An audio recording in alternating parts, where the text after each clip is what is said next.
हूँ आपका होस्ट अब्दुल्ला जट। नाज़रीन, इस वक्त हम खड़े हैं माल रोड पर। तो आप देख सकते हैं यहाँ पे निज़ाम ज़िंदगी दरहम बरहम हुआ है।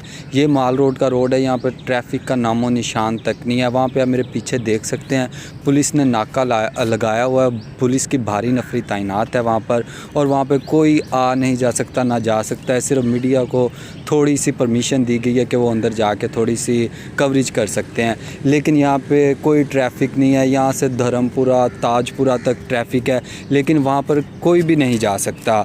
और वहाँ पे लोगों का काफ़ी रश है। लोग बहुत ही तंग हो रहे हैं ये पुलिस से, हुकूमत से, ये हुक्मरानों से।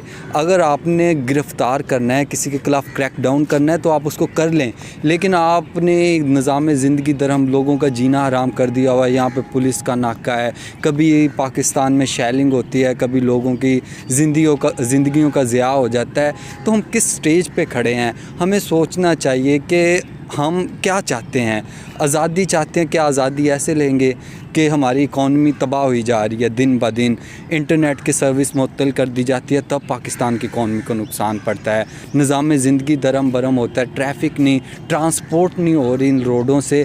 तो हम किस जगह पे खड़े हैं? हमें सोचना चाहिए कि हम क्या, जिस हुक्मरान का हम पीछे जाते हैं, क्या वो हक़ पर है, क्या वो हक़ के रास्ते पे है, या फिर ये जो गवर्नमेंट जो रोज़ाना आए गए दिन ट्रैफिक रोड्स जाम कर देती है, निज़ाम ज़िंदगी दरहम बरहम हो जाता है।